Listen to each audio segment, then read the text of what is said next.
노년에 이르러도 용서해야 한다는 강박에 사로잡히는 사람들이 많습니다. 이제 늙었으니 화해하고 가야지. 하지만 정말 그래야만 할까요? 오랜 세월 동안 당신을 힘들게 했던 사람들과 기어코 화해를 해야만 후회 없는 삶이 되는 걸까요? 아닙니다. 잘못한 사람이 사과도 없이 뻔뻔하게 살아가는데 왜 상처받은 사람이 먼저 손을 내밀어야 합니까? 가끔은 용서보다 냉정한 단절이 더 건강한 선택입니다. 노년에는 더 이상 감정 소모할 시간이 없습니다. 어쩔 수 없이 얼굴을 봐야 한다면 차갑게 선을 긋고 무관심으로 대응하면 됩니다. 그 사람이 잘 사는지 후회하는지 신경 쓰지 말고 오직 나의 행복만을 위해 살아야 합니다. 과거에 상처를 준 사람과 억지로 풀지 않아도 충분히 행복하게 살 수 있습니다. 이제는 무작정 용서하라는 말 대신 상처 준 사람을 현명하게 대처하는 법을 알아야 합니다. 지금부터 화해 없이도 속 시원하게 사는 6가지 방법을 알려드리겠습니다. 구독, 좋아요 누르시면 시작하겠습니다. 첫 번째, 복수를 꿈꾸지 않고 무관심으로 대응하는 것이 가장 강력한 복수입니다. 누군가에게 상처를 받고 나면 복수하고 싶은 마음이 드는 것은 자연스러운 감정입니다. 언젠가 똑같이 당하게 될 거야. 내가 당한 만큼 돌려줘야 속이 풀리지. 이런 생각을 하며 분노를 가슴속에 품고 사는 사람들이 많습니다. 하지만 현실은 어떻습니까? 그 사람이 벌을 받았든 받지 않았든 결국 가장 고통받는 사람은 그 상처를 계속 곱씹고 사는 본인입니다. 복수는 강한 사람이 하는 것이 아닙니다. 정말 강한 사람은 무관심으로 대응하는 사람입니다. 상처를 준 사람이 어떻게 살든 어떤 일을 겪든 그 사람을 떠올리는 순간부터 또다시 그 기억에 얽매이게 됩니다. 그러니 복수를 꿈꾸는 순간부터 이미 상대방에게 감정적으로 얽혀버리는 것입니다. 오히려 완벽한 무관심이야말로 상대를 가장 괴롭게 만드는 방법입니다. 저 사람 요즘 어떻게 지내? 이런 말조차 하지 않는 것이 가장 강력한 대응입니다. 상대방이 잘 살든 망하든 관심을 주지 않는 순간 그 사람은 당신 인생에서 완전히 지워지는 것입니다. 반면 상대방이 당신의 반응을 궁금해할수록 더 불안해집니다. 왜 아무 연락도 없지? 왜 아무런 반응이 없지? 이렇게 생각하게 만드는 것이야말로 최고의 복수입니다. 상처를 준 사람에게서 받은 감정을 정리하고 나면 그 사람의 존재 자체가 무의미해집니다. 과거에 머물러 있는 동안은 절대 앞으로 나아갈 수 없습니다. 진짜 강한 사람은 복수를 하지 않습니다. 아예 존재 자체를 지워버립니다. 이제는 당신이 그 상처를 들고 갈 필요가 없습니다. 복수를 꿈꾸는 대신 지금 당장 나를 위해 살아야 합니다. 더 건강해지고 더 멋지게 살고 더 행복하게 지내는 것이야말로 상대를 가장 불안하게 만드는 일입니다. 당신이 잘 사는 모습을 보면 상대방은 저 사람이 나 때문에 힘들어했을 줄 알았는데 하며 더 큰 충격을 받을 것입니다. 가장 통쾌한 복수는 복수하지 않는 것입니다. 상처 준 사람에게 감정 하나 허비하지 말고 오직 나를 위해 무관심하게 살아가십시오. 그것이야말로 인생에서 가장 현명한 승리입니다. 두 번째, 가족이라도 독이 되는 관계는 반드시 끊어내야 합니다. 세상에서 가장 위험한 말이 있습니다. 그래도 가족이잖아. 이 말 한마디 때문에 수많은 사람들이 고통 속에서 벗어나지 못하고 평생을 참고 살아갑니다. 하지만 생각해 보십시오. 피 한 방울 섞였다고 해서 평생 나를 괴롭힌 사람을 계속 안고 살아야 하는 걸까요? 가족이라는 이유로 상처를 주는 사람은 오히려 남보다 더 위험한 존재가 될 수도 있습니다. 독이 되는 가족은 대놓고 나를 괴롭히지 않습니다. 하지만 말 한마디, 행동 하나하나가 계속 나를 무너뜨립니다. 넌 예전부터 하는 게 늘 그 모양이야. 그래도 자식이면 부모한테 이 정도는 해야 하는 거 아니냐? 이런 말들이 한두 번이면 참을 수도 있습니다. 하지만 평생 듣다 보면 나도 모르게 나는 부족한 사람이구나 하고 세뇌되기 시작합니다. 가족이란 이름을 걸고 죄책감을 심어주고 의무를 강요하고 경제적으로 기대려 하는 사람들이 많습니다. 특히 부모가 자식에게 기대거나 형제가 서로 이용하려 들거나 자식이 부모에게 끝없는 희생을 요구하는 관계라면 더더욱 조심해야 합니다. 아무리 가족이라도 내 정신과 삶을 갉아먹는다면 단호하게 거리를 둬야 합니다. 그래도 피부치인데 어떻게 인연을 끊어요? 이런 고민을 하는 사람들이 많습니다. 하지만 독이 되는 관계는 피를 나눴다고 해서 절대 변하지 않습니다. 오히려 내가 참을수록 상대방은 더 뻔뻔해집니다. 어차피 내가 참을 거잖아. 하고 말입니다. 그렇다면 어떻게 해야 할까요? 우선 더 이상 가족이란 이유로 무조건 희생하지 않겠다고 결심해야 합니다. 그리고 상대방이 부담을 주는 순간 단호하게 선을 긋고 거절해야 합니다. 난 이제 그런 역할 안 해. 내 인생이 더 중요해. 이렇게 분명한 태도를 보이면 처음에는 반발할 수도 있지만 결국은 포기합니다. 어떤 관계든 내 마음이 힘들다면 끊어내야 합니다. 남이었으면 진작에 정리했을 관계를 가족이라는 이유로 억지로 유지할 필요가 없습니다. 내 삶을 갉아먹고 내 행복을 빼앗아가는 관계라면 미련 없이 벗어나야 합니다. 가족이든 누구든 내 행복보다 우선시될 수는 없습니다. 지금부터라도 내 감정을 소중히 여기고 독이 되는 관계는 과감하게 정리해야 합니다. 가족이든 아니든 내 삶을 망치는 존재와는 더 이상 엮이지 않는 것이 가장 현명한 선택입니다. 세 번째, 상처 준 사람을 다시 믿지 않는 것이 최선입니다. 사람은 변할 수 있어. 세월이 지나면 달라질 수도 있잖아. 이런 생각으로 과거에 상처를 준 사람을 다시 받아들이는 사람들이 있습니다. 하지만 현실은 그렇지 않습니다. 한번 상처 준 사람은 또다시 상처를 줍니다. 본질은 변하지 않습니다. 단지 시간이 지나면서 상대방의 태도가 잠시 바뀌는 것처럼 보일 뿐, 결정적인 순간이 오면 결국 같은 모습을 보입니다. 상처 준 사람을 다시 믿는 순간 같은 실수를 반복하게 됩니다. 이젠 다 잊고 새롭게 시작해보자. 이렇게 마음을 열어준 순간 상대는 다시 당신의 마음을 짓밟을 준비를 합니다. 상처를 줬던 사람이 진심으로 반성하고 달라질 거라는 기대는 착각에 불과합니다. 그 기대가 다시 한번 당신을 무너뜨리게 됩니다. 이번에는 다를 거야. 세월이 지나면서 그 사람도 변했겠지. 이런 기대는 결국 또 다른 배신으로 돌아옵니다. 상처를 주는 사람들은 항상 비슷한 패턴을 보입니다. 처음에는 미안한 척하며 다시 다가오고 시간이 지나면 점점 본색을 드러내며 같은 방식으로 당신을 이용하고 상처를 줍니다. 한번 깨진 그릇은 붙일 수 있어도 금이 가고 틈이 생긴 흔적은 절대 사라지지 않습니다. 어떤 사람들은 이렇게 말합니다. 오래된 인연이니까 다시 잘 지내야 하지 않을까? 그래도 가족인데 너무 매몰차게 끊어내는 건 아니잖아? 하지만 이런 생각이야말로 또다시 당할 준비를 하고 있는 것입니다. 오래된 인연이라고 해서 무조건 계속 이어가야 하는 것이 아닙니다. 가족이라고 해서 무조건 믿어야 하는 것도 아닙니다. 중요한 것은 나를 얼마나 소중하게 여기느냐입니다. 상처 준 사람을 다시 믿지 않는 것은 복수가 아닙니다. 오히려 나를 보호하는 가장 확실한 방법입니다. 상대를 다시 믿는 순간 또다시 이용당하고 또다시 상처받게 됩니다.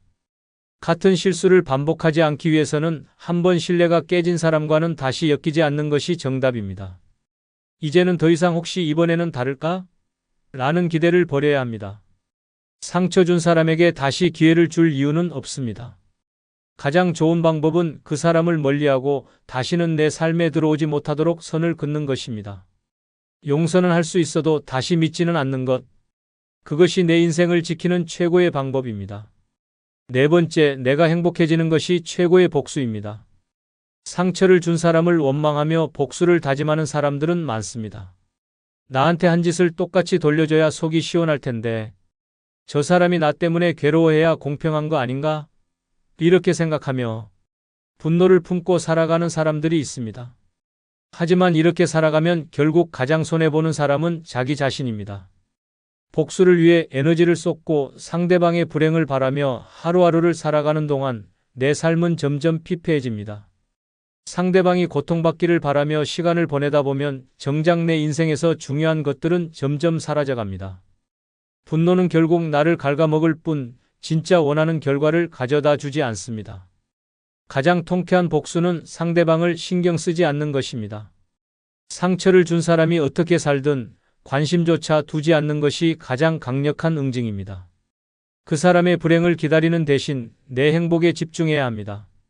내가 더 건강하고 더 잘 살고 더 즐겁게 지낼수록 상대방은 더 불안해지고 초라해집니다. 저 사람이 나 때문에 힘들어해야 하는데 왜 저렇게 잘 살지? 이런 생각을 하게 만드는 것이야말로 진정한 승리입니다.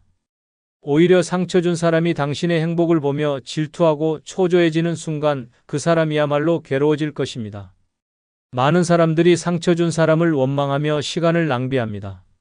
하지만 그 사람을 미워한다고 해서 내 인생이 더 나아지는 것은 아닙니다. 그 시간을 나를 위해 투자해야 합니다. 멋진 옷을 입고 맛있는 음식을 먹고 여행을 떠나고 새로운 것을 배우고 좋은 사람들과 함께 시간을 보내며 내 인생을 즐기는 것이야말로 최고의 복수입니다. 그래, 넌 나한테 상처를 줬지만 난 여전히 잘 살고 있어. 이런 메시지를 행동으로 보여줄 때 상대방은 뒤늦게 후회하게 됩니다. 하지만 그때는 이미 늦었습니다. 당신은 이미 행복해졌고 그 사람은 더 이상 당신에게 아무런 영향도 미칠 수 없기 때문입니다. 이제는 더 이상 과거에 얽매여 살아서는 안 됩니다. 원망하고 복수를 꿈꾸고 그 사람의 불행을 기다리는 것은 결국 나만을 망가뜨릴 뿐입니다. 진짜 승자는 복수를 꿈꾸는 사람이 아니라 과거를 뒤로하고 더 나은 삶을 살아가는 사람입니다. 상처 준 사람에게 허락된 유일한 복수는 내가 행복해지는 것입니다.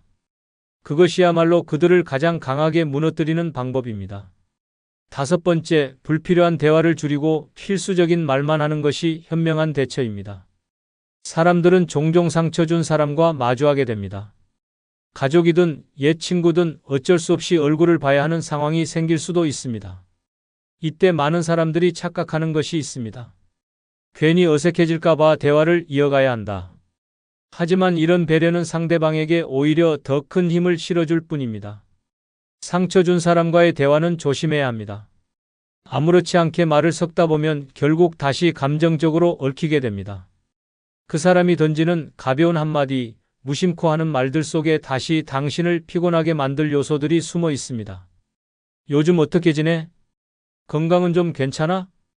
이런 평범한 말조차 함부로 받아주면 안 됩니다. 괜히 친절하게 답해줬다가 우리 이제 예전처럼 잘 지내보자. 같은 말이 돌아올 수도 있습니다. 한 번 문을 열어주면 상대방은 다시 그 틈을 비집고 들어올 것입니다. 그러니 필수적인 말만 하고 딱 잘라 대화를 끝내야 합니다. 네, 잘 지냅니다. 네, 건강합니다. 이렇게 짧고 간결한 답변으로 대화를 마무리해야 합니다.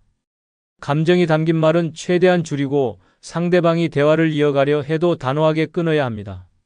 그동안 어떻게 지냈어? 이 질문에 감정을 담아 잘 지냈어? 요즘 이런저런 일도 있었고 하고 대답하면 상대방은 다시 과거의 관계로 돌아가려 합니다. 하지만 그냥 똑같이 지냈어? 하고 퉁명스럽게 말하면 더 이상 할 말이 없게 됩니다. 많은 사람들이 착각하는 것이 있습니다. 예의상 대화는 해야 한다. 하지만 예의는 한 번 상처 준 사람이 지킬 것이지 상처받은 사람이 먼저 배려해야 할 이유는 없습니다. 상처 준 사람에게 친절을 베풀면 그들은 오히려 봐라, 이제 다 괜찮아졌네 하고 착각합니다. 대화가 길어질수록 다시 감정이 엉키고 결국 상대방에게 휘둘릴 가능성이 높아집니다. 상처 준 사람과의 대화는 절대 길게 이어갈 필요가 없습니다. 필요한 말만 하고 감정 없이 짧게 끝내는 것이 가장 강력한 무기입니다. 더 이상 불필요한 대화로 감정 소모하지 마십시오. 상대방이 뭐라고 하든 간결한 답변으로 끝내고 내 인생을 지키는 것이야말로 최고의 전략입니다. 말을 섞을수록 다시 엮인다. 이 원칙을 잊지 마십시오. 6번째, 원망할 시간을 나를 위해 사용하는 것이 진정한 해방입니다. 사람들은 상처를 받고 나면 오랫동안 그 기억을 곱씹습니다. 왜 저 사람은 나한테 그런 짓을 했을까? 내가 뭘 그렇게 잘못했길래 저런 취급을 받아야 했을까? 이런 생각들로 밤잠을 설치고 시간이 지나도 분노와 원망이 사라지지 않습니다. 하지만 냉정하게 말하면 이렇게 생각하는 시간조차 아깝습니다. 내가 원망한다고 해서 그 사람이 바뀔까요? 내가 분노한다고 해서 과거가 바뀔까요? 절대 그렇지 않습니다. 오히려 원망을 품고 살아가는 동안 내 감정은 지치고 내 에너지는 소모되고 내 인생은 점점 초라해질 뿐입니다. 더 충격적인 사실은 내가 아무리 상대를 원망해도 그 사람은 전혀 신경도 쓰지 않는다는 것입니다. 내가 속 끓이며 괴로워하는 동안 상대방은 태연하게 자기 인생을 즐기고 있을 수도 있습니다. 그러니 원망은 결국 나 혼자만의 감정 소모일 뿐입니다. 그러면 어떻게 해야 할까요? 원망하는 시간을 오롯이 나를 위해 써야 합니다. 상대방을 미워하는 대신 그 에너지를 내가 더 잘 사는데 집중해야 합니다. 1시간 동안 그 사람을 원망할 바에야 그 시간에 더 좋은 음식을 먹고 더 멋진 옷을 입고 더 즐거운 시간을 보내야 합니다. 그것이야말로 진짜 복수이자 승리입니다. 그래, 내가 나한테 못되게 굴었지만 난 더 잘 살 거야. 이런 마인드를 가지는 순간부터 인생이 달라집니다. 상대방이 어떻게 살든 관심을 끄고 오직 나를 위한 시간으로 채우는 것이야말로 최고의 선택입니다. 많은 사람들이 과거에 얽매여 한순간도 벗어나지 못합니다. 하지만 과거는 과거일 뿐 이미 지나간 일입니다. 앞으로 남은 인생이 더 중요합니다.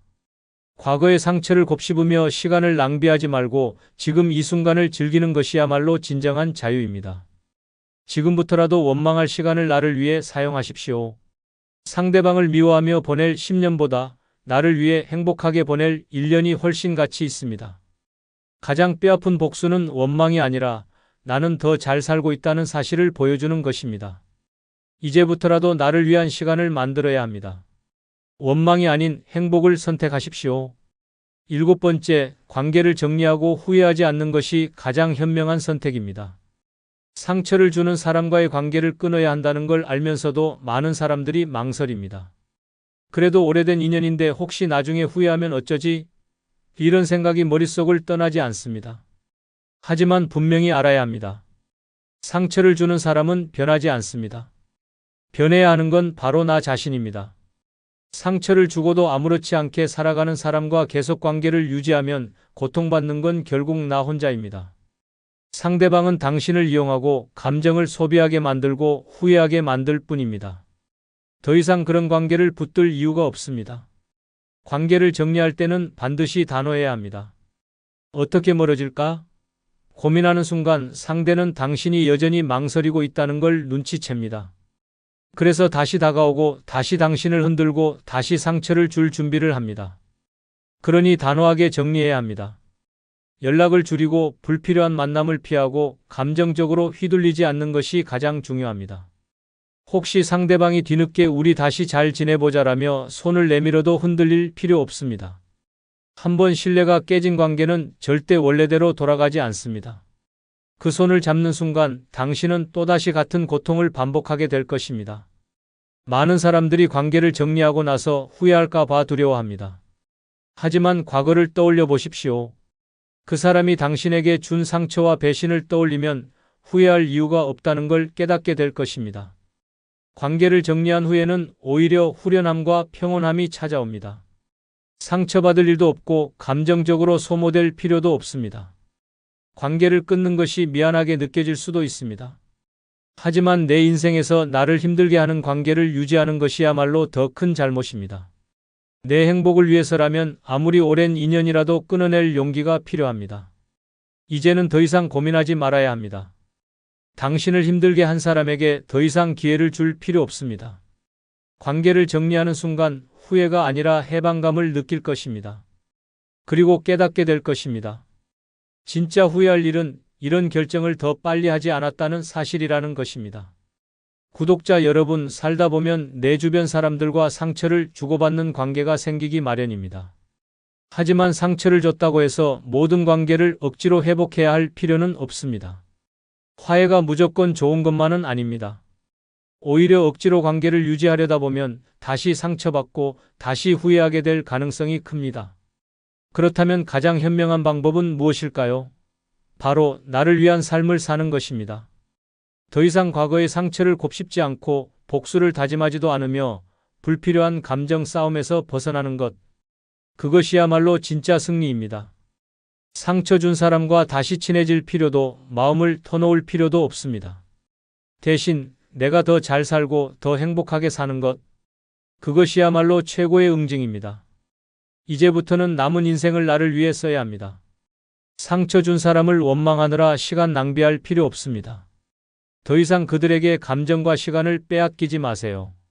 당신이 후회 없이 편안하게 살아가는 것. 그것이야말로 가장 현명한 대처법입니다. 마지막으로 구독, 좋아요 부탁드립니다. 감사합니다. 노년에는 평온하고 행복한 삶을 살아야 한다고들 합니다. 하지만 현실은 다릅니다. 나이가 들수록 주변을 맴도는 인간관계가 오히려 독이 되는 경우가 많습니다. 나를 지치게 하고 내 남은 인생을 갉아먹으며 한순간도 편하게 살지 못하게 만드는 사람들이 있습니다. 그들은 은근하게 다가와 나의 삶을 조종하고 내 정신을 병들게 만듭니다. 문제는 그들을 알아채지 못하면 평생 피곤한 관계 속에서 허우적대다가 생을 마감하게 된다는 것입니다. 나이가 들면 외롭지 않으려면 누구라도 붙잡아야 해. 이런 말에 속아 아무 인간이나 곁에 두는 순간 당신의 인생은 더 피곤하고 비참해집니다. 외롭다고 해서 아무 관계나 유지하는 것은 독을 마시는 것과 같습니다. 지금부터 노년의 삶을 망치는 절대 만나면 안 되는 6가지 유형의 사람들을 알아보겠습니다. 만약 당신 곁에 이런 유형이 있다면 단호하게 끊어내야 합니다. 남은 인생을 편안하고 품격 있게 살기 위해서는 반드시 정리해야 할 관계들이 있습니다. 자, 이제 가려내고 버릴 시간입니다. 구독, 좋아요 누르시면 시작하겠습니다. 첫 번째, 남과 비교하며 열등감을 조장하는 사람입니다. 나이가 들수록 가장 피해야 할 인간 유형이 있습니다. 바로 남과 비교하며 열등감을 조장하는 사람입니다. 이들은 대놓고 너는 왜 그렇게 초라하게 사니? 라고 말하지 않습니다. 하지만 한마디 한마디에 가시가 박혀 있습니다. 우리 누구는 손주들이 용돈도 두둑이 주고 여행도 보내준다더라. 내 친구는 자식들이 집도 사주고 요양보호사도 붙여준다던데 넌 혼자서 힘들게 사네? 이런 말을 듣는 순간 한숨이 절로 나옵니다. 젊었을 때는 치열하게 살면서 비교를 당해도 나도 열심히 하면 되겠지라고 넘겼을지도 모릅니다. 하지만 이제는 다릅니다. 노년에 이런 말을 듣게 되면 내 삶이 초라하게 느껴지고 불필요한 후회만 늘어납니다. 더 심각한 것은 이런 사람을 자주 만나면 내 자존감이 서서히 무너진다는 점입니다. 이런 부류의 사람들은 대체로 남들과 비교하면서 자신의 우월감을 확인하려는 심리적 기제가 깔려 있습니다. 본인도 불만족스러운 삶을 살고 있으면서 남과 비교하며 상대를 깎아내려야 마음의 위안을 얻는 것입니다. 가장 비열한 점은 이런 말을 듣는 사람이 자기도 모르게 영향을 받아 마음이 무너진다는 점입니다. 비교당하는 순간 쓸데없는 생각이 꼬리를 물게 됩니다. 나는 왜 이렇게 살고 있을까? 내가 뭘 잘못했나? 하지만 돌이켜보면 누구나 자신의 방식대로 살아온 것입니다. 내가 선택한 길이 있고 그 길에서 얻은 나만의 행복이 있습니다. 그런데도 이런 인간들과 엮이면 오롯이 쌓아온 내 인생을 부정당하는 느낌이 들게 됩니다. 이제 그런 사람들과 거리를 둬야 합니다. 남과 비교하며 열등감을 조장하는 사람은 절대 내 곁에 둘 필요가 없습니다. 비교하는 말이 나오면 단호하게 선을 긋는 것이 답입니다. 나는 내 방식대로 잘 살고 있습니다. 라고 확실히 말해야 합니다. 그리고 상대가 계속해서 비교를 한다면 그 자리에서 벗어나야 합니다. 인생을 사는 데 있어서 타인의 잣대는 전혀 중요하지 않습니다. 노년은 더 이상 남들과 경쟁하며 사는 시기가 아닙니다. 내 삶을 만족스럽게 그리고 후회 없이 사는 것이 가장 중요합니다. 비교당하며 자존감이 흔들리는 순간 내 노후는 피곤하고 불행해질 뿐입니다. 그러니 아무리 외로워도 이런 사람과는 절대 엮이지 마십시오.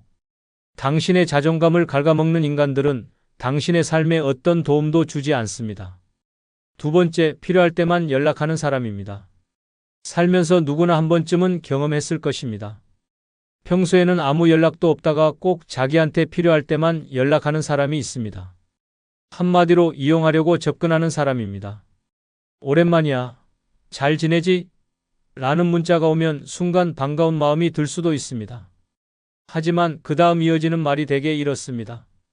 혹시 보증 좀 서줄 수 있어? 급한데 돈 좀 빌려줄 수 있을까? 내가 요즘 힘든데 좀 도와줄 수 있지? 연락이 오면 기대하지 마십시오. 이들은 당신이 잘 지내는지 궁금해서 연락하는 것이 아닙니다. 처음에는 친절한 척합니다. 하지만 결국은 자기 목적을 채우기 위해 다가오는 것입니다. 한두 번은 도와줄 수도 있습니다. 하지만 계속 이런 관계가 반복된다면 어느 순간 당신은 그 사람의 무료 도우미가 되어 있을 것입니다. 이런 사람들의 특징은 자신이 원하는 걸 얻고 나면 언제 그랬냐는 듯이 연락이 뚝 끊긴다는 것입니다. 필요할 때만 당신을 찾고 그 외에는 당신이 어떻게 사는지조차 관심 없습니다. 그러다가 또 무슨 일이 생기면 다시 연락이 옵니다. 잘 지내지? 밥 한번 먹자. 하지만 그 밥 한 끼가 진짜 보고 싶어서가 아니라 뭔가 부탁할 일이 있기 때문입니다. 가장 기분 나쁜 순간은 내가 그들의 요청을 거절했을 때입니다. 평소에 잘 지내던 사람처럼 행동하다가 도움을 요청했는데 거절하면 태도가 싹 바뀝니다. 야, 내가 너한테 그동안 어떻게 했는데 이럴 수가 있냐? 이거 좀 도와주는 게 그렇게 어려워? 심지어는 내가 그 정도 배려도 못 해주냐? 라고 적반하장 태도를 보이기도 합니다. 한마디로 당신은 필요할 때만 쓰는 도구일 뿐 사람이 아닙니다. 노년에는 더 이상 이런 관계에 에너지를 소모할 필요가 없습니다. 이제는 내가 나를 챙길 시간입니다. 평생 남을 위해 희생하며 살아왔다면 이제라도 냉정해져야 합니다. 필요할 때만 연락하는 사람에게 더 이상 내 시간과 감정을 빼앗기지 마십시오. 만약 연락이 왔을 때 이제는 내가 힘들어서 도와줄 수 없다라고 말했을 때 상대방이 바로 연락을 끊거나 서운한 반응을 보인다면 그 사람은 애초부터 내 인생에 필요 없는 존재입니다. 진짜 친구는 내가 힘들 때 곁에 있어주는 사람입니다. 아무리 외로워도 필요할 때만 연락하는 사람과는 엮이지 마십시오. 이런 사람을 단호하게 끊어낼수록 당신의 삶은 더 가볍고 평온해집니다. 노년에는 더 이상 남을 위해 희생하지 마십시오. 오직 나를 위한 삶을 살아야 합니다. 세 번째, 나를 깎아내려야 직성이 풀리는 사람입니다. 너는 원래 그런 사람이잖아. 아니, 그걸 몰라? 진짜 답답하다. 넌 뭘 해도 항상 부족해. 살면서 이런 말을 듣고도 속이 부글부글 끓지 않았던 적이 있습니까? 세상에는 꼭 남을 깎아내려야 본인이 우월하다고 느끼는 사람들이 있습니다. 그들의 하루 목표는 단 하나입니다. 나를 무너뜨려야 본인이 올라서는 것 같은 착각을 하는 것입니다. 처음에는 농담처럼 시작합니다. 야, 그 나이에 그거 할 수 있겠어? 아이고, 그 정도로 만족하면 안 되지. 처음에는 장난이라고 넘길 수도 있습니다. 하지만 시간이 지나면서 그들의 태도는 점점 노골적으로 변합니다. 이런 사람들의 특징은 상대가 길을 펴지 못하도록 끊임없이 깎아내린다는 것입니다. 자신이 직접 나를 괴롭히지 않더라도 내 앞에서 다른 사람과 비교하며 나를 초라하게 만듭니다. 누구네 집 아들은 이번에 해외여행 갔다더라. 너는 뭐하고 지내? 내 친구는 벌써 손주까지 봤다던데 너는 언제쯤 그런 기쁨을 줄 거냐? 이런 말은 칭찬도 아니고 걱정도 아닙니다. 단순한 비교를 빙자한 비하입니다. 가장 기분 나쁜 순간은 내가 좋은 일이 생겼을 때입니다. 기대에 차서 이야기했는데 돌아오는 반응이 싸늘합니다. 뭐 그거 가지고 신났어? 그래서 그게 뭐? 나 같으면 더 잘했을 텐데? 나 때는 말이야, 그 정도는 기본이었어. 그 순간 깨닫습니다. 이 사람은 내가 행복해하는 걸 싫어하는구나. 나보다 못한 위치에서 위로를 받고 싶어 하는구나. 이런 사람과 계속 엮이면 어떻게 될까요? 내 자존감은 점점 깎이고 나도 모르게 위축됩니다. 내가 뭘 해도 부족한 것처럼 느껴지고 나의 작은 행복조차 스스로 깎아내리게 됩니다.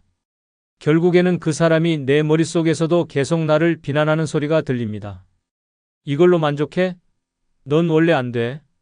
더 큰 문제는 이런 사람들은 절대 변하지 않는다는 것입니다. 나를 깎아내리는 것이 그들의 삶의 방식입니다. 본인이 남보다 뛰어난 사람이 아니라는 사실을 인정하지 않기 위해 다른 사람을 끊임없이 깎아내려야 하는 것입니다. 이들과 계속 어울리면 결국 나 자신까지 스스로 깎아내리는 사람이 됩니다.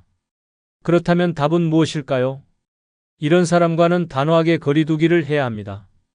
그냥 넘겨듣자라고 생각하는 순간 그들의 말은 나의 자존감 속으로 파고들어 나를 갉아먹기 시작합니다. 어느 순간 나도 모르게 나는 원래 부족한 사람이야 라고 생각하게 됩니다. 그들의 말에 휘둘리는 순간 나는 그들의 감정 쓰레기통이 되는 것입니다. 이제는 더 이상 남이 정해놓은 틀 안에서 평가받을 필요가 없습니다.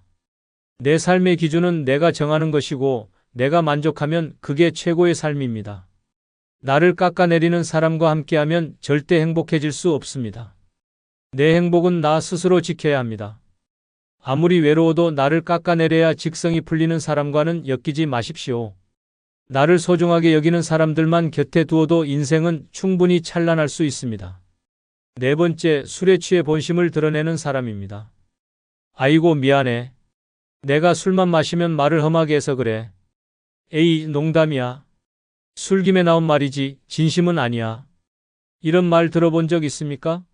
이런 말을 하는 사람의 공통점이 있습니다. 평소에는 얌전한 척, 착한 척, 다정한 척 하지만 술만 들어가면 돌변한다는 것입니다. 평소에 꾹꾹 참았던 속마음을 술 기운을 빌려 내뱉고 다음 날 되면 싹 모른 척 합니다. 술에 취하면 그 사람이 진짜 어떤 사람인지 드러납니다. 평소에 온화한 척하지만 술만 마시면 남을 깎아내리고 험한 말을 퍼붓고 심지어 손찌검까지 하는 사람이 있습니다. 그리고 다음 날이 되면 태연하게 말합니다. 어제 내가 너무 심했지? 미안해. 내가 원래 그런 사람 아닌 거 알지? 아닙니다. 바로 그 모습이 그 사람의 진짜 얼굴입니다. 술을 마시면 본능이 드러난다는 말이 있습니다. 평소에는 가식으로 감춰왔던 악의와 본심이 그대로 튀어나오는 순간입니다. 그런 사람과 계속 어울리다 보면 어느 순간부터 내가 감정의 쓰레기통이 되어버립니다. 처음에는 그래, 술 마시다 보면 기분이 풀릴 수도 있지라고 이해하려고 합니다. 하지만 한 번이 두 번이 되고 두 번이 세 번이 됩니다. 결국에는 습관처럼 술만 마시면 험한 말이 튀어나옵니다. 너는 원래 그런 사람이야. 내가 너 같은 인간 만나서 참 피곤하다. 나 아니었으면 너 혼자서 뭐 했겠어? 이런 말을 듣고 나면 기분이 어떻겠습니까? 아, 저 사람 술만 취하면 저렇게 되니까 이해해야지. 이렇게 생각하십니까? 아닙니다. 그 사람은 술에 취해서 본심을 말하는 것입니다. 다만 다음 날이 되면 내가 한 말 기억 안 나라는 핑계로 모른 척할 뿐입니다. 가장 최악인 것은 이런 사람들은 절대 변하지 않는다는 것입니다. 어떤 사람은 술 마시고 기분 좋게 웃으며 사람을 즐겁게 합니다. 하지만 어떤 사람은 술 마시면 본성을 드러내고 남을 비하하고 심지어 폭력을 행사합니다. 이런 사람과 가까이 지내면 내 정신 건강이 망가질 뿐입니다. 그렇다면 어떻게 해야 할까요? 답은 간단합니다. 절대 엮이지 마십시오. 이런 사람과 계속 가까이 지내면 어느 순간 내 자존감은 바닥으로 떨어지고 내 삶의 질은 엉망이 됩니다. 가끔 착한 말을 한다고 해서, 가끔 미안하다고 한다고 해서 절대 착각하지 마십시오. 사람은 변하지 않습니다. 노년에는 더 이상 남의 감정을 받아주며 희생할 시간이 없습니다. 이제는 나를 위해 살아야 합니다. 술에 취해 본심을 드러내며 나를 상처 입히는 사람과는 단호하게 거리를 두십시오. 외로워도 이런 사람과는 엮이지 마십시오. 당신의 삶은 그 누구도 함부로 상처 줄 수 없는 소중한 것입니다. 5번째, 끊임없이 나를 가르치려 드는 사람입니다. 내가 살아보니까 말이야, 내가 그걸 몰라서 그런데. 그렇게 하면 안 돼. 내가 해봐서 아는데 이게 맞아. 너 그러다가 나중에 후회한다. 내 말 들어. 살면서 이런 사람 꼭 한 명쯤은 만나게 됩니다. 남보다 조금 더 오래 살았다고, 한두 가지 더 경험했다고 본인이 세상을 다 산 것처럼 군림하는 사람들입니다. 처음에는 경험을 나누고 좋은 뜻에서 조언하는 것처럼 들립니다. 하지만 시간이 지나면서 그들은 내가 하는 모든 행동을 평가하고 간섭하고 통제하려 듭니다. 이런 사람들의 특징이 있습니다. 절대 본인이 틀릴 수도 있다는 생각을 하지 않습니다. 오직 자기 방식이 정답이고 나머지는 다 틀렸다고 단정 짓습니다. 그들에게는 내가 그때 이렇게 해서 성공했으니까 너도 이렇게 해야 해. 라는 논리가 있습니다. 문제는 세상은 변했고 사람마다 사는 방식도 다르다는 점을 모른다는 것입니다. 이런 부류의 사람과 대화해보면 점점 피곤해집니다.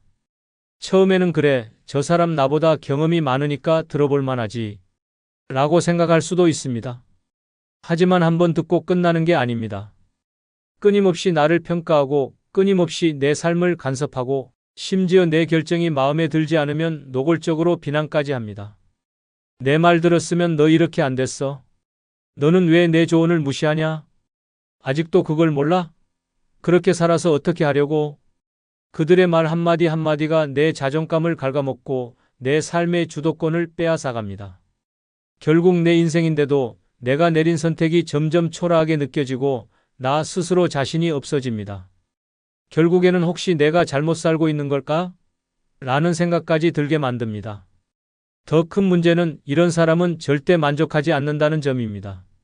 내가 어떤 선택을 하든 어떻게 행동하든 끝없이 지적하고 간섭합니다. 설령 내가 그들의 조언을 따라해도 결과가 조금이라도 예상과 다르면 그러니까 처음부터 내 말을 잘 들었어야지 라며 비꼬기 바쁩니다. 그렇다면 이런 사람을 어떻게 해야 할까요? 방법은 하나입니다. 거리를 두고 적당히 흘려듣는 것입니다. 이런 사람은 절대 변하지 않습니다. 본인이 옳다고 확신하는 사람에게 세상은 당신 생각처럼 단순하지 않다고 아무리 설명해도 그들은 이해하지 못합니다. 오히려 내 태도를 문제 삼고 요즘 사람들은 말을 안 듣는다라며 더 강하게 개입하려 듭니다. 노년에는 이제 더 이상 남이 정해준 방식대로 살 필요가 없습니다. 나는 내가 원하는 대로 살아도 됩니다. 나의 선택이 정답이고 나의 방식이 가장 편한 것입니다. 끊임없이 나를 가르치려 들고 내 삶을 평가하는 사람과 엮이면 결국 남의 인생을 살게 됩니다. 이제는 내 인생을 내가 주도할 시간입니다. 아무리 외로워도 끊임없이 가르치려 드는 사람과는 엮이지 마십시오. 당신은 더 이상 학생이 아니며 누군가에게 평가받아야 할 존재도 아닙니다. 내 삶의 주인은 오직 나 자신입니다. 6번째, 남 험담을 밥 먹듯이 하는 사람입니다. 야, 걔 완전 가식 덩어리야. 너 그거 몰랐어? 그 사람 착한 척하는 거지. 뒤에서 별짓 다 한다니까? 나만 알고 있던 건데 너한테만 살짝 말해줄게.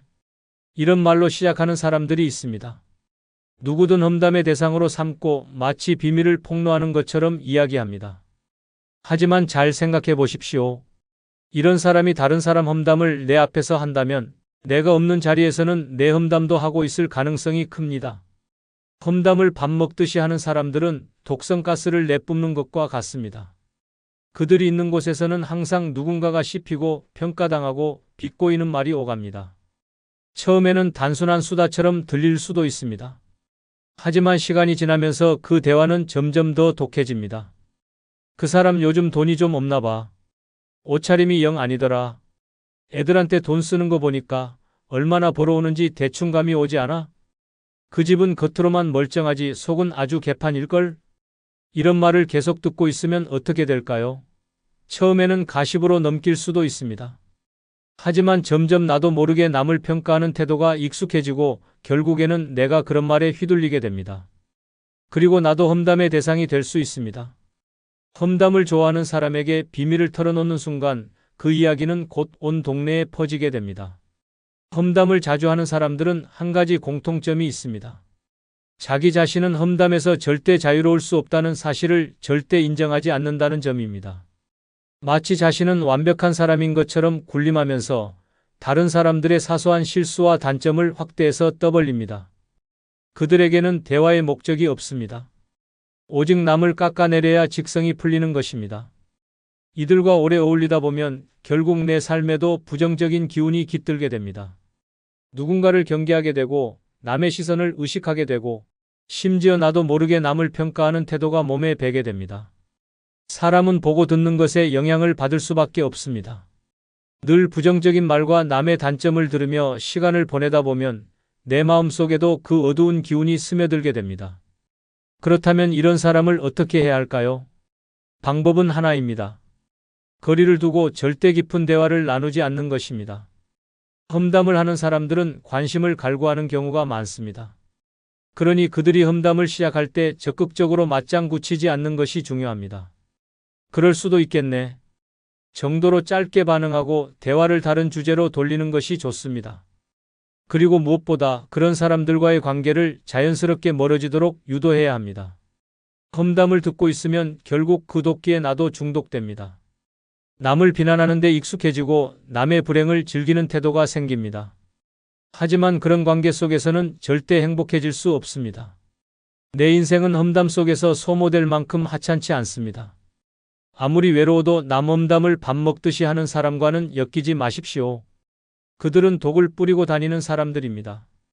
남을 험담하는 사람 곁에 오래 머무르면 언젠가는 나도 그 독에 중독될 것입니다. 평온하고 행복한 인생을 원한다면 험담과는 거리를 두는 것이 가장 현명한 선택입니다. 사람은 누구와 함께 하느냐에 따라 인생이 달라집니다. 아무리 혼자가 외로워도 내 정신을 피폐하게 만드는 사람과 함께하는 것은 지옥과 같습니다. 그냥 참고 지내면 되지 않을까? 그렇게 참는 순간 당신의 노년은 평온과 거리가 먼 고통이 됩니다. 이제는 남 눈치 보면서 살아야 할 이유가 없습니다. 내 삶이 가장 소중합니다. 필요 없는 관계는 과감하게 정리하고 나를 진심으로 아끼고 이해해주는 사람과 함께 하십시오. 노년은 인생의 마지막 장이 아니라 가장 자유롭고 빛나는 시간이 될 수도 있습니다. 하지만 그것은 당신이 어떤 사람들과 함께 하느냐에 달려 있습니다. 당신의 인생을 좀먹는 관계는 이제 그만 버릴 때입니다. 남은 생을 온전히 나를 위해 그리고 진짜 내 사람들과 함께 살아가십시오. 지금부터라도 늦지 않았습니다. 끝으로 구독, 좋아요 해주시면 복 받으실 겁니다. 감사합니다. 나이 들면 성욕이 사라지는 게 당연하다. 이런 말을 믿고 있다면 큰 착각입니다. 침대에서의 열기가 식었다고 해서 당신 안에 남아있는 욕망까지 죽어버린 것은 아닙니다. 문제는 욕망이 사라진 게 아니라 그 불씨를 되살리는 법을 잊어버렸다는 것입니다. 몸이 반응하지 않는다고 해서 끝난 게 아닙니다. 자극이 없고 기대감이 없고 무엇보다 당신 스스로 이젠 끝났다고 단정 지었기 때문입니다. 하지만 진실은 다릅니다. 당신의 몸은 아직도 불타오를 준비가 되어 있습니다. 다만 불을 붙이는 법을 몰라서 아니면 시도조차 하지 않아서 그렇게 느낄 뿐입니다. 미국의 국립노화연구소 연구에 따르면 규칙적인 성생활을 유지하는 노인들이 그렇지 않은 사람들보다 전반적인 신체 건강과 정신 건강이 더 우수하고 삶의 만족도가 높은 것으로 나타났습니다. 또한 성생활이 활발한 노인은 우울증과 불안감이 낮고 혈압이 안정적이며 심혈관 건강에도 긍정적인 영향을 미친다고 합니다. 결국 성생활은 단순한 육체적인 행위가 아니라 건강과 행복을 유지하는 중요한 요소라는 뜻입니다. 성욕은 다시 타오를 수 있습니다. 아니, 오히려 나이가 들수록 더욱 깊고 강렬한 쾌감을 느낄 수도 있습니다. 욕망이 사라진 게 아닙니다. 당신이 그 불을 지피는 법을 잊어버렸을 뿐입니다. 침대에서의 뜨거움이 예전 같지 않다고 해서 몸이 완전히 식어버린 것은 아닙니다. 아직도 당신 안에는 타오를 불씨가 남아 있습니다. 다만 그 불씨를 어떻게 다시 활활 타오르게 만들지 몰랐던 것입니다. 이제 그 뜨거운 불을 되살리는 6가지 방법을 하나씩 파헤쳐 보겠습니다. 구독, 좋아요 누르시면 시작하겠습니다.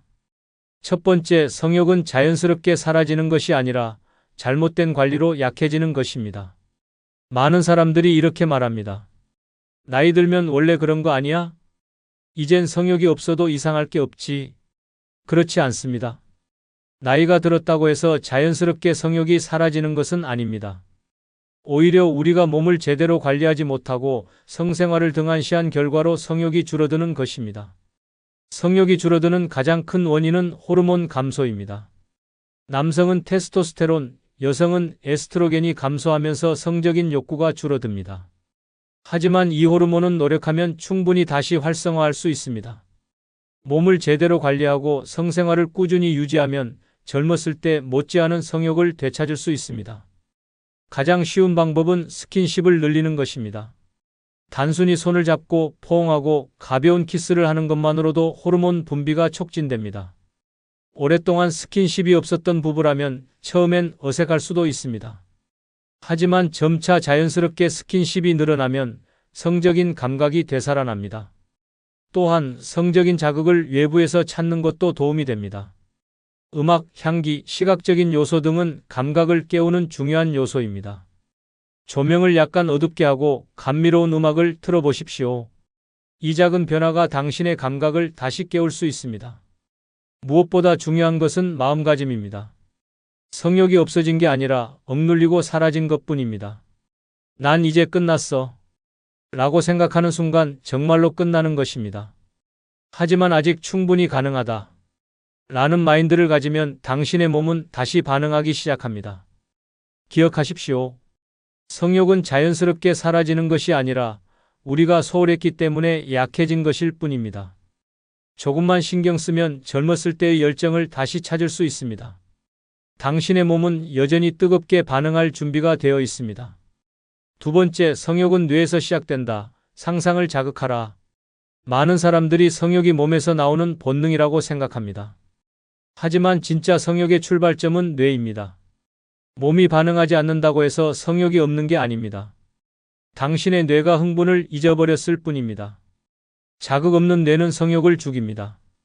늘 똑같은 일상, 반복되는 패턴, 감각을 깨우지 않는 무미건조한 생활을 하다 보면 뇌는 점점 둔해지고 성적인 흥분을 느끼지 못하게 됩니다. 특히 나이가 들수록 우리는 현실적이 되고 성적인 상상력마저 사라져 버립니다. 하지만 좋은 소식이 있습니다. 뇌는 다시 자극하면 깨어납니다. 성욕을 살리는 가장 강력한 방법은 바로 상상력입니다. 이 나이에 무슨 상상이야? 라고 말하는 순간 당신의 성욕은 더욱 깊이 잠들어 버립니다. 하지만 과거를 떠올려 보십시오. 젊었을 때 가슴이 두근거렸던 순간, 첫사랑과 손을 잡았을 때의 짜릿한 감정, 처음으로 상대방의 숨결을 가까이에서 느꼈던 순간, 이 모든 기억은 여전히 당신의 뇌 속에 남아 있습니다. 단지 꺼내지 않았을 뿐입니다. 또한 새로운 자극을 주는 것도 방법입니다. 관능적인 음악을 듣거나 로맨틱한 영화나 소설을 접하는 것도 뇌를 자극하는 강력한 방법입니다.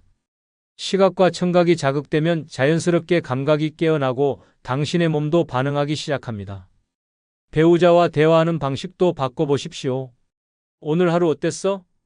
같은 평범한 질문 대신 당신과 함께 있으면 아직도 설레. 당신 손을 잡으면 기분이 좋아져. 이런 식으로 감각을 자극하는 말을 주고받아 보십시오. 나이가 들었다고 해서 더 이상 성적인 상상을 하면 안 되는 것이 아닙니다. 오히려 나이를 먹을수록 더 깊고 더 강렬한 감정을 가질 수 있습니다. 성욕은 몸이 아니라 뇌에서 시작됩니다. 뇌를 자극하면 당신의 몸도 다시 반응합니다. 상상을 멈추지 마십시오. 생각하는 순간 당신의 성욕은 다시 살아납니다. 세 번째, 피를 뜨겁게 돌려야 성욕이 살아납니다. 성욕이 줄어드는 가장 큰 이유는 혈액순환 문제입니다. 몸이 반응하지 않는 것이 아니라 충분한 혈류가 공급되지 않기 때문에 반응하지 못하는 것입니다. 나이가 들수록 혈관이 좁아지고 탄력을 잃으면서 혈액순환이 둔해지고 자연스럽게 성적 반응도 약해집니다. 심장이 활발하게 뛰고 혈액이 잘 돌 때 몸은 다시 뜨거워질 수 있습니다. 많은 사람들이 이렇게 말합니다. 나이 들면 원래 그런 거 아니야? 이제 그런 거 신경 쓰지 말고 편하게 살아야지. 하지만 성욕은 저절로 사라지는 것이 아닙니다. 몸을 제대로 관리하지 못해서 약해지는 것입니다. 혈액이 원활하게 돌면 성적인 감각도 자연스럽게 되살아납니다. 가장 먼저 해야 할 것은 몸을 움직이는 것입니다. 운동은 최고의 천연 강장제입니다. 걷기, 가벼운 근력 운동, 요가, 스트레칭 같은 간단한 활동만으로도 혈류가 개선되고 몸이 다시 반응하기 시작합니다. 특히 골반 주변 근육을 활성화하는 운동을 하면 혈액순환이 더욱 원활해지면서 성적 감각이 살아납니다. 음식도 중요한 역할을 합니다. 매운 음식, 다크초콜릿, 견과류, 해산물은 혈관을 확장시키고 혈류를 원활하게 만들어 몸을 더욱 민감하게 만듭니다. 특히 굴과 아몬드, 수박 같은 음식은 혈액순환을 촉진하고 신체적인 반응을 극대화하는 데 도움을 줍니다. 몸을 따뜻하게 유지하는 것도 필수입니다. 뜨거운 물로 목욕을 하거나 반신욕을 하면 혈관이 확장되고 근육이 이완되면서 몸이 한층 더 민감해집니다. 따뜻한 체온은 자연스럽게 성적 욕구를 자극하며 몸의 감각을 더욱 예민하게 만듭니다. 요즘은 그냥 그런 생각 자체가 안 들어. 몸이 움직여야 반응하는 법이야. 가만히 있으면 더 멀어져. 이런 대화가 오고 가는 순간 우리는 문제의 원인을 알 수 있습니다. 성욕이 약해지는 것이 아니라 몸이 굳어가고 있는 것입니다. 혈액순환이 곧 성욕입니다. 피가 힘차게 흐를 때 몸은 자연스럽게 반응합니다. 움직이지 않으면 몸은 서서히 식어가고 성욕도 점점 사라집니다. 그러나 몸을 깨우고 활력을 되찾으면 잊고 있던 감각이 다시 살아납니다. 피가 뜨겁게 돌기 시작하면 성욕도 다시 살아납니다. 네 번째, 몸의 리듬을 깨우면 성욕이 다시 불타오릅니다. 성욕은 단순한 감정이 아니라 몸의 리듬과 깊이 연결되어 있습니다. 마치 계절이 흐르듯이 몸도 일정한 주기를 가지고 움직입니다. 하지만 나이가 들면서 이 리듬이 흐트러지고 성적인 욕구가 점점 희미해집니다. 그러나 그 감각은 완전히 사라진 것이 아닙니다. 단지 잠들어 있을 뿐이며 깨우기만 하면 다시 활활 타오를 준비가 되어 있습니다. 많은 사람들이 이렇게 말합니다. 나이 들면 그런 건 자연스럽게 사라지는 거야. 이제 와서 다시 불붙을 일이 있겠어? 하지만 성욕은 나이와 상관없이 존재합니다. 단지 우리 몸이 그 신호를 무시하고 있을 뿐입니다. 우리 몸에는 성욕을 조절하는 호르몬이 있습니다. 남성의 경우 테스토스테론이, 여성의 경우 에스트로겐과 프로게스테론이 성적인 욕구를 조절합니다. 이 호르몬은 몸이 활발하게 움직이고 감각적인 자극을 받으면 자연스럽게 분비됩니다. 하지만 나이가 들고 활동량이 줄어들면 호르몬 분비가 둔해지고 결국 성욕도 점점 약해지게 됩니다. 요즘 따라 예전 같지가 않네. 그건 내 몸이 익숙해져서 그래. 변화를 줘야지. 이런 대화가 오가는 순간 문제의 원인은 명확해집니다. 몸이 새로운 자극을 잃었을 뿐입니다. 가장 먼저 해야 할 일은 몸의 리듬을 되찾는 것입니다. 규칙적인 생활이 중요합니다. 잠자리에 드는 시간과 기상 시간을 일정하게 맞추고 하루 중 햇빛을 충분히 쬐는 것이 필요합니다. 특히 아침에 태양을 보면 멜라토닌과 세로토닌 분비가 활성화되어 몸이 더욱 활력을 찾습니다. 신체적인 접촉을 늘리는 것도 방법입니다. 단순히 성적인 관계를 맺는 것이 아니라 가벼운 스킨십부터 시작하는 것이 중요합니다. 손을 잡거나 가볍게 어깨를 감싸는 것만으로도 옥시토신이라는 호르몬이 분비되며 이는 자연스럽게 성적인 욕구를 불러일으킵니다. 사람이 너무 규칙적으로 살면 지루해지잖아. 그렇지. 하지만 몸이 원래 그런 리듬을 좋아해. 맞춰주면 확 달라진다니까? 대화 속에서 우리는 답을 찾을 수 있습니다. 몸의 리듬이 흐트러지면 감각도 무뎌지고 성욕도 점점 사라집니다. 하지만 리듬을 되찾으면 몸은 다시 반응하기 시작합니다. 성욕은 단순한 충동이 아니라 몸이 만들어내는 자연스러운 흐름입니다. 이 흐름을 다시 회복하면 몸은 다시금 예전처럼 반응하기 시작합니다. 리듬을 되찾고 몸이 원래 가지고 있던 활력을 다시 불러오십시오. 성욕은 사라진 것이 아니라 당신이 깨우길 기다리고 있을 뿐입니다. 5번째, 상상력이 곧 성욕이다. 머릿속에서 불을 지펴라. 성욕은 단순히 몸이 반응하는 것이 아니라 머릿속에서 먼저 시작됩니다. 우리의 뇌는 가장 강력한 성적 기관이며 자극이 없다면 몸도 반응하지 않습니다. 그런데 나이가 들면서 일상의 반복과 무뎌진 감각 때문에 상상력이 사라지고 결국 성욕도 점점 희미해집니다. 그러나 다시 불을 지피는 방법은 분명히 있습니다. 나이 들면 그런 상상도 필요 없지 않나? 필요 없기는 머릿속에서 먼저 불이 붙어야 몸도 반응하는 거야. 이런 대화가 오가는 순간 우리는 성욕의 본질이 무엇인지 깨닫게 됩니다. 어릴 때는 모든 것이 새롭고 신선했습니다. 작은 자극에도 상상력이 폭발했고 그만큼 감각도 예민하게 반응했습니다. 그러나 나이가 들면서 현실적인 문제들, 피로감, 그리고 익숙해진 관계 속에서 상상력이 점점 사라졌습니다. 문제는 몸이 아니라 뇌가 먼저 식어버린 것입니다. 가장 먼저 해야 할 일은 머릿속에서 성적인 호기심을 되살리는 것입니다.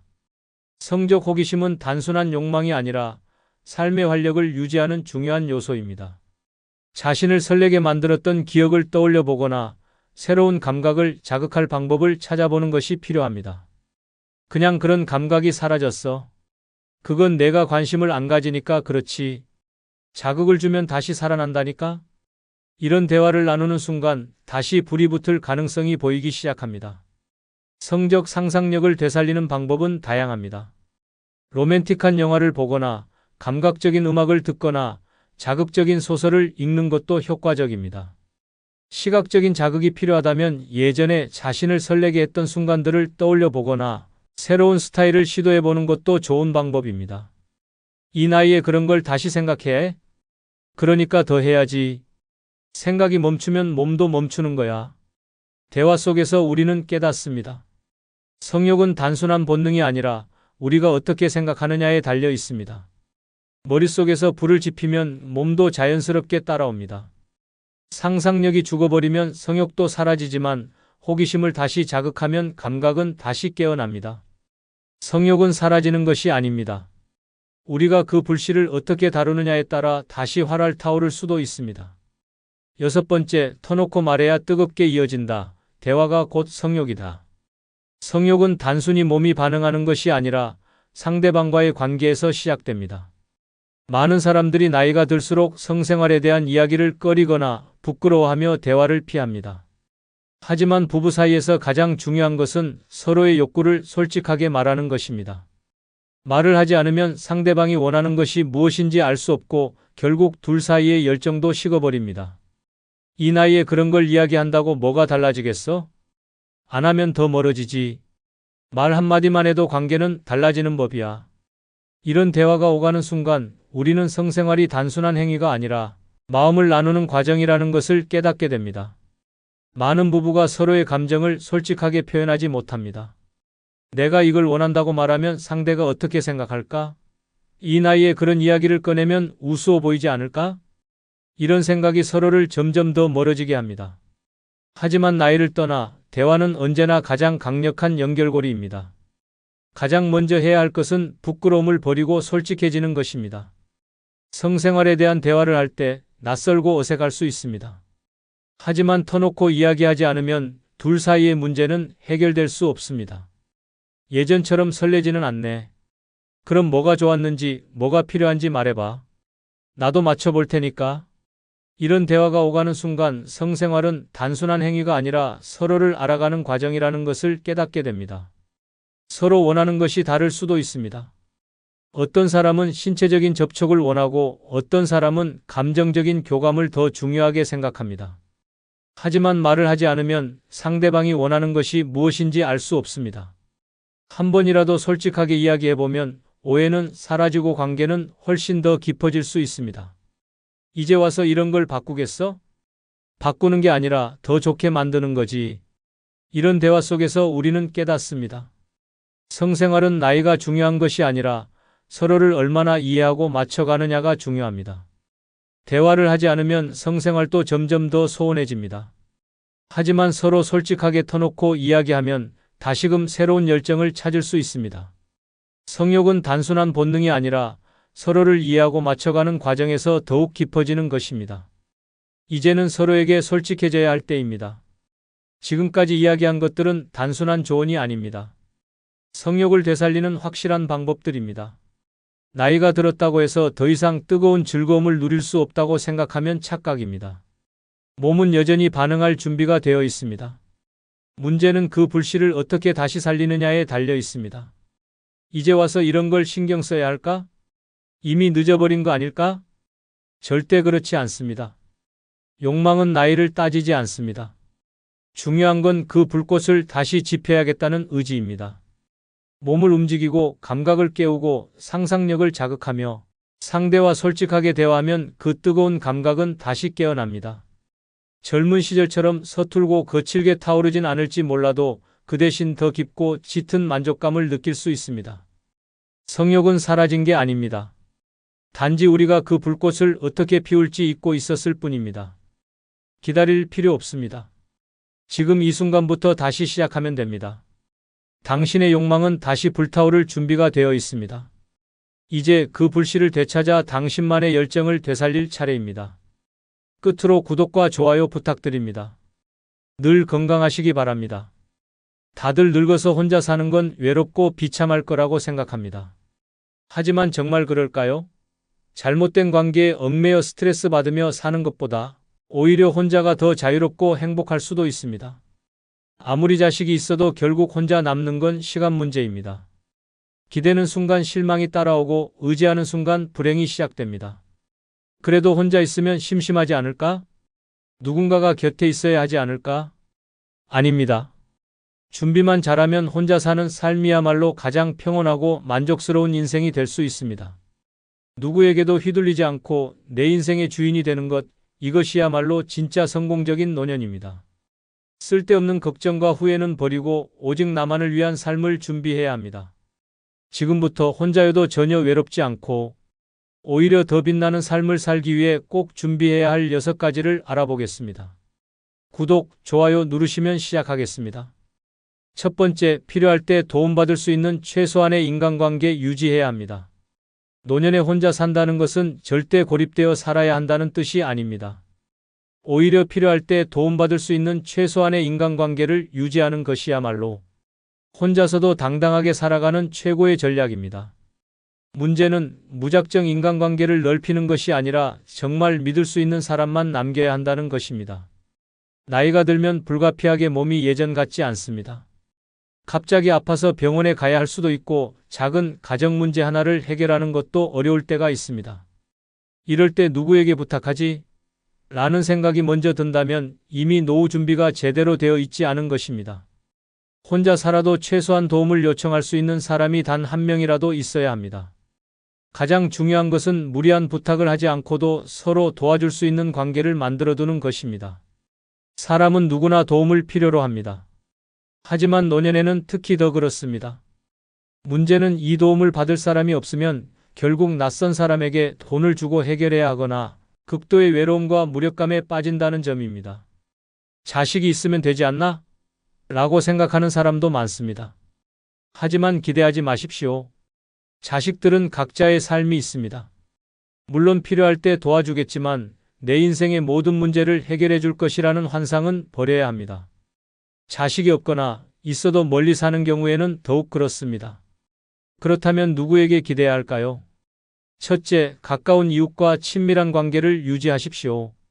같은 동네에 사는 사람들과 가끔 안부를 나누는 것만으로도 큰 힘이 됩니다. 갑자기 쓰러졌을 때 문 앞에서 오랜 시간 연락이 없다는 사실을 인지해 줄 사람조차 없다면 그야말로 외로운 삶입니다. 둘째, 비슷한 연령대의 친구를 남겨두십시오.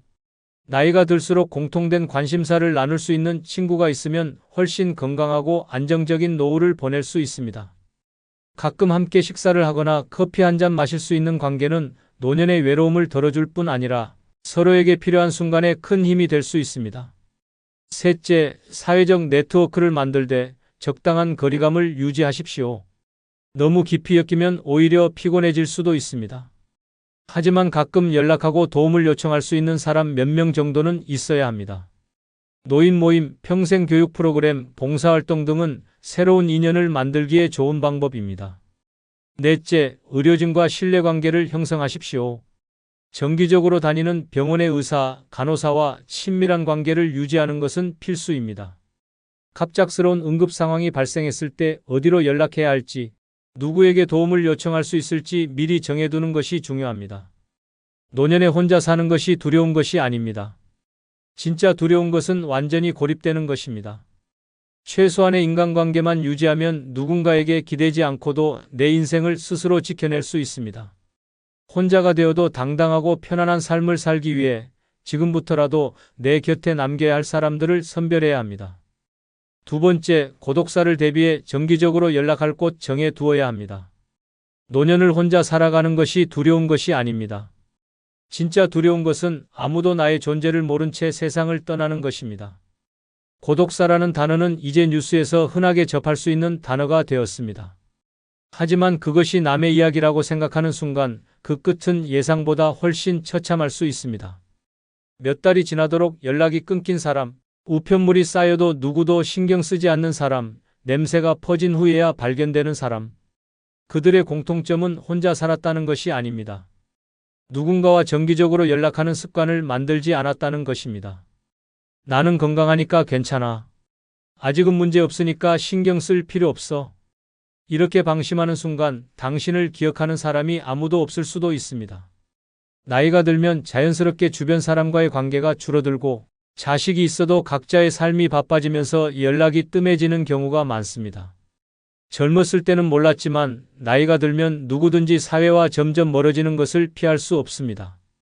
그렇다면 어떻게 해야 할까요? 첫째, 정기적으로 연락할 사람을 최소 2명 이상 정해 두어야 합니다. 가까운 가족이든 친구든 이웃이든 상관없습니다. 중요한 것은 일주일에 한 번 이상 안부를 묻고 서로 살아있다는 것을 확인할 수 있는 관계를 유지하는 것입니다. 일이 바빠서 연락을 못했다는 핑계는 노년에는 통하지 않습니다. 시간이 지나면 그 핑계는 그 사람이 연락이 없어서 그냥 바쁜 줄 알았다라는 후회로 바뀌게 됩니다. 둘째, 지자체에서 운영하는 고독사 예방 시스템에 가입하는 것도 방법입니다. 요즘은 홀로 사는 노인들을 위한 복지 서비스가 많아졌습니다. 정기적으로 안부 전화를 해주는 서비스, 위급 상황 시 자동으로 연락이 가는 스마트 장비 등이 있습니다. 혼자 사는 사람이라면 반드시 이런 시스템을 활용해야 합니다. 셋째, 생활 반경 내에서 도움을 줄 수 있는 사람과 신뢰를 쌓아야 합니다. 가까운 병원의 의사, 약국의 약사, 자주 가는 가게의 직원과도 가끔 안부를 나누는 것만으로도 내 존재를 기억하게 만들 수 있습니다. 작은 습관이지만 이런 관계가 쌓이면 예상치 못한 순간에 당신을 지켜주는 버팀목이 될 수도 있습니다.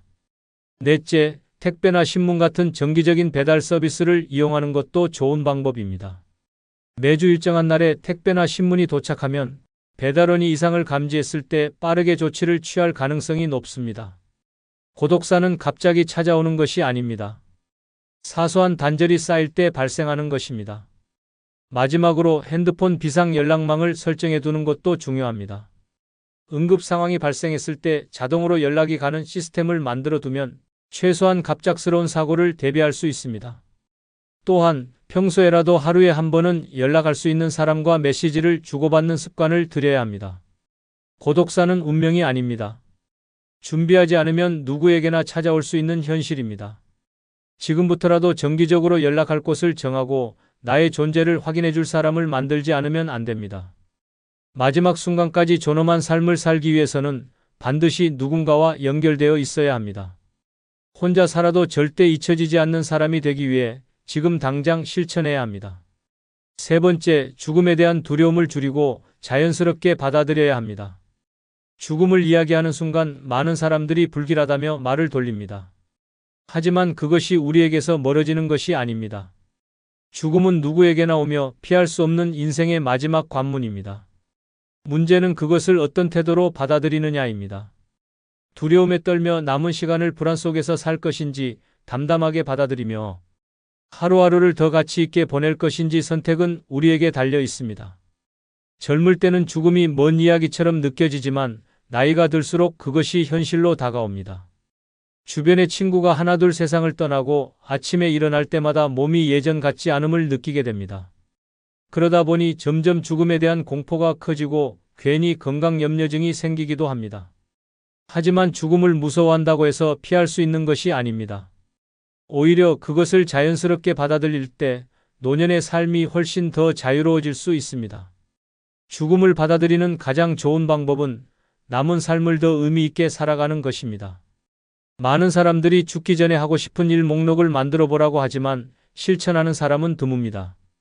왜냐하면 사람들은 늘 시간이 있을 거라고 착각하기 때문입니다. 하지만 우리는 정확히 언제 마지막을 맞이할지 알지 못합니다. 그렇기 때문에 하고 싶은 일이 있다면 지금 당장 해야 합니다. 미루는 순간 그 일은 영원히 하지 못한 후회로 남게 됩니다. 죽음이 두렵다면 먼저 그것을 자연스럽게 대하는 연습이 필요합니다. 지금까지 우리는 죽음을 부정하고 회피하는 문화 속에서 살아왔습니다. 하지만 서양에서는 죽음 명상이라고 해서 자신의 장례식을 떠올려보며 삶의 의미를 되새기는 방법을 활용하기도 합니다. 이렇게 하면 죽음이 끝이 아니라 오히려 남은 시간을 소중하게 만들 기회가 된다는 것을 깨닫게 됩니다. 또한 나의 죽음을 준비하는 과정도 중요합니다. 법적으로 남겨야 할 유언을 정리하고 장례 방식에 대한 나의 의견을 미리 기록해 두는 것도 좋은 방법입니다. 자녀들에게 부담을 주고 싶지 않다면 사전에 연명의료 거부 신청이나 장례 절차를 스스로 정리해 두는 것도 현명한 선택이 될 수 있습니다. 죽음을 준비하는 것이 꼭 어두운 일이 아닙니다. 오히려 그것은 내 삶을 스스로 정리하고 마지막 순간까지 존엄을 지키기 위한 과정입니다. 죽음을 두려워하지 않는 또 하나의 방법은 마음의 짐을 덜어내는 것입니다. 많은 사람들이 세상을 떠나기 전에 가장 후회하는 것이 바로 용서하지 못한 사람, 풀지 못한 감정, 말하지 못한 사랑입니다. 미워했던 사람을 용서한다고 해서 반드시 만나야 하는 것은 아닙니다. 그저 내 마음속에서 그 감정을 내려놓고 후회 없이 떠날 수 있도록 정리하는 것이 중요합니다. 삶과 죽음은 결국 하나입니다.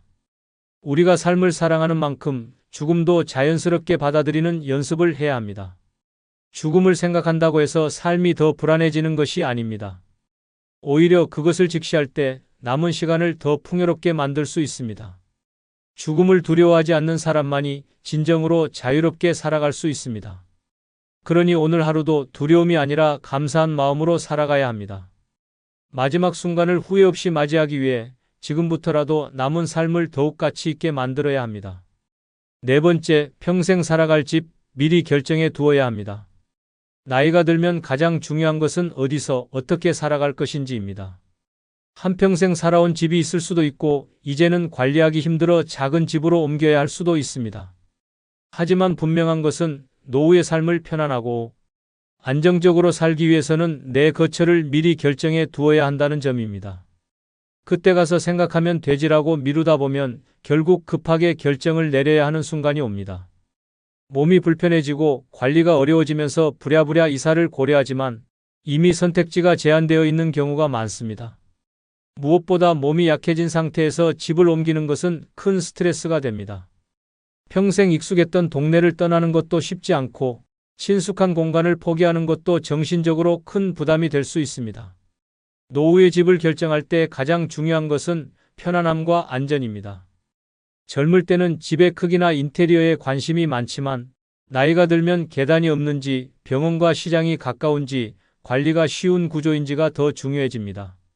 넓고 큰 집이 좋을 것 같지만 막상 노인이 되면 청소도 어렵고 유지비도 부담이 됩니다. 오히려 아담하면서도 관리가 쉬운 집이 훨씬 더 적합합니다. 또한 혼자 살 것인지 공동주택에서 거주할 것인지도 미리 고민해야 합니다. 혼자 사는 것이 편할 수도 있지만 건강이 나빠지면 가까운 곳에 도움을 요청할 수 있는 환경이 필요합니다. 최근에는 노인 맞춤형 공동주택이나 실버타운을 고려하는 사람들도 많습니다. 아직은 이르다며 거부감을 가질 수도 있지만 오히려 건강할 때 미리 결정하고 적응하는 것이 훨씬 더 현명한 선택입니다. 집을 바꾸는 건 너무 번거롭다라고 생각할 수도 있습니다. 하지만 한 번쯤은 내가 나이 들었을 때를 가정하고 지금의 집이 적절한지 점검해 보는 것이 좋습니다. 계단이 많거나 대중교통 이용이 어려운 곳이라면 나이가 들수록 생활이 불편해질 가능성이 큽니다. 젊을 때는 별것 아닌 요소들이 노년에는 큰 걸림돌이 될 수 있기 때문입니다. 무엇보다 집을 결정할 때는 경제적인 부분도 함께 고려해야 합니다. 유지비와 세금, 향후 의료비까지 감안해서 감당할 수 있는 범위 내에서 계획을 세워야 합니다. 무리하게 큰 집을 유지하려다 보면 결국 재정적으로 부담이 될 수도 있습니다. 반대로 너무 작은 곳으로 이사했다가 생활에 불편함을 느끼는 경우도 있습니다. 내가 가장 편안하게 살 수 있는 공간을 찾는 것이 핵심입니다. 마지막으로 주거 형태를 결정할 때는 가족과 충분히 상의해야 합니다.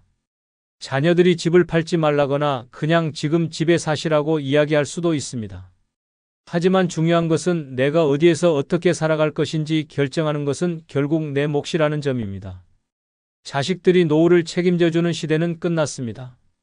내 인생의 마지막을 어디서 보내고 싶은지, 누구와 함께 할 것인지 신중하게 고민해야 합니다. 집은 단순한 공간이 아닙니다. 그것은 노후의 삶의 질을 결정짓는 중요한 요소입니다. 내 몸이 불편해졌을 때도 편안하게 지낼 수 있는 곳인지, 마지막 순간까지 마음 놓고 머물 수 있는 곳인지 생각해야 합니다. 미리 준비해 두면 불필요한 걱정을 덜고 남은 삶을 더 안정적으로 살아갈 수 있습니다. 지금부터라도 고민해 보아야 합니다. 당신은 마지막까지 어디에서, 누구와, 어떤 환경에서 살아가고 싶습니까? 5번째, 자식에게 기대지 않겠다는 단단한 마음가짐 가져야 합니다. 나이가 들면 자식들이 부모를 챙겨줄 거라고 생각하는 사람들이 많습니다. 그래도 내 자식인데 설마 외면하겠어? 라고 믿고 싶습니다. 하지만 현실은 다릅니다. 자식들은 이미 자기 가족을 꾸렸고 각자의 삶을 살아가고 있습니다. 아무리 부모를 사랑한다고 해도 부모가 원하는 만큼 신경을 써주기는 어렵습니다. 그렇기에 노년에 가장 중요한 것은 자식에게 기대지 않겠다는 단단한 마음을 갖는 것입니다. 많은 부모들이 자식에게 서운함을 느낍니다.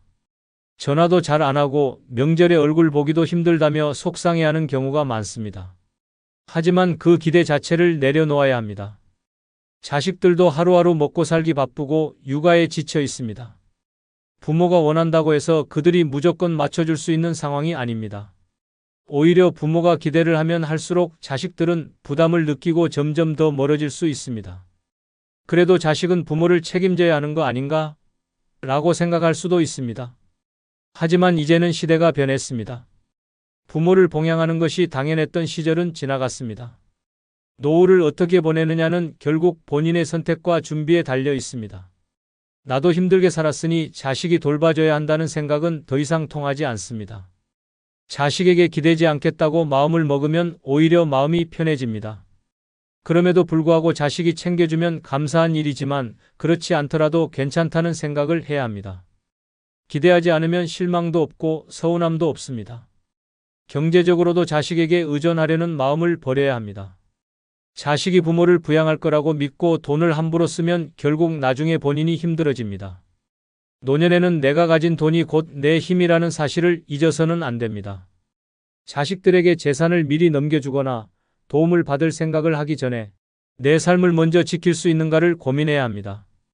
또한 자식이 나를 자주 찾아오지 않는다고 불평하기보다는 혼자서도 행복하게 지낼 방법을 찾아야 합니다. 자식들이 매일 신경 써줄 수 없다면 친구를 만들고 취미를 갖고 나만의 삶을 즐길 줄 알아야 합니다. 외로움을 자식이 채워줄 거라고 기대하기보다는 스스로 외롭지 않은 삶을 만들어야 합니다. 무엇보다 중요한 것은 부모와 자식이 건강한 관계를 유지하는 것입니다. 자식에게 의존하려 하면 할수록 자식들은 부담을 느끼고 점점 멀어지게 됩니다.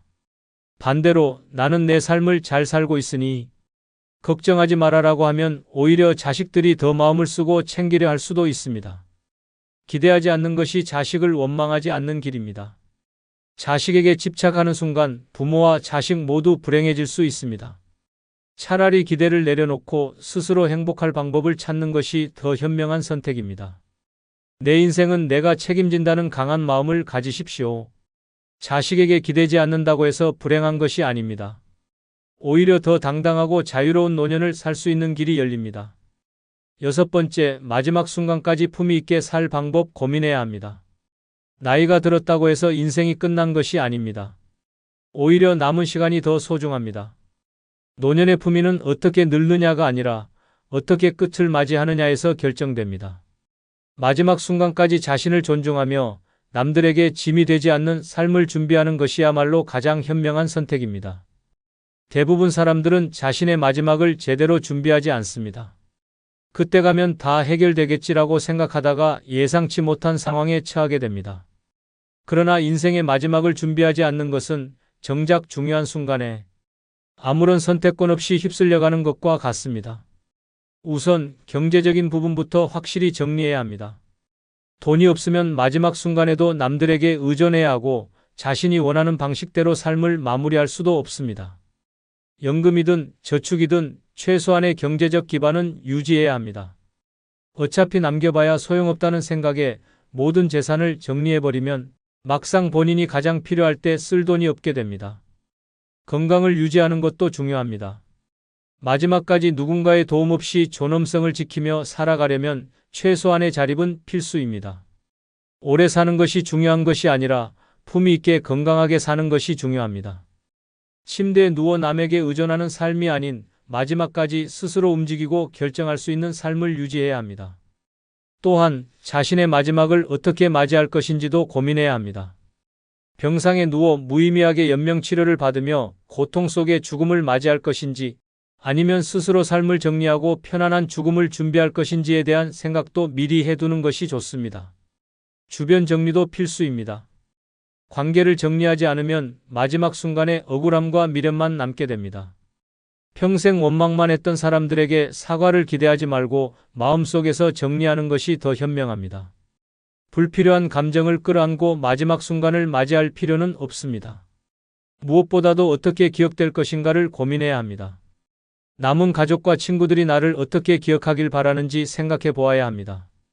내가 떠난 후에도 좋은 기억만 남길 것인가, 아니면 갈등과 후회만 남길 것인가. 마지막까지 품위 있게 사는 사람들은 주변 사람들에게도 좋은 영향을 미칩니다. 죽음을 두려워할 것이 아니라 마지막 순간까지 존엄성과 자립을 지키며 살아갈 방법을 고민해야 합니다. 마지막 순간까지 내가 내 삶을 결정할 수 있도록 준비하는 것, 그것이야말로 가장 품위 있는 노년을 사는 길입니다. 여러분, 혼자가 불행할 거라는 건 결국 사회가 만들어낸 편견일 뿐입니다. 노년에는 혼자서도 얼마든지 만족스럽고 풍요롭게 살 수 있습니다. 가장 중요한 것은 준비입니다. 막연한 불안감에 빠져 누가 내 곁에 있어줄까? 를 고민하는 것이 아니라 어떻게 하면 혼자서도 완벽하게 살 수 있을까? 를 생각해야 합니다. 혼자서도 편안한 집이 있고 돈 걱정 없이 생활할 수 있으며 외로움을 달래줄 취미와 인간관계가 있다면 그 누구보다도 자유롭고 만족스러운 노년을 보낼 수 있습니다. 누구에게 의지하지 않고도 오롯이 나를 위해 살아가는 인생. 이제 혼자라는 것이 두려운 것이 아니라 오히려 가장 큰 축복이 될 수 있다는 사실을 깨달아야 합니다.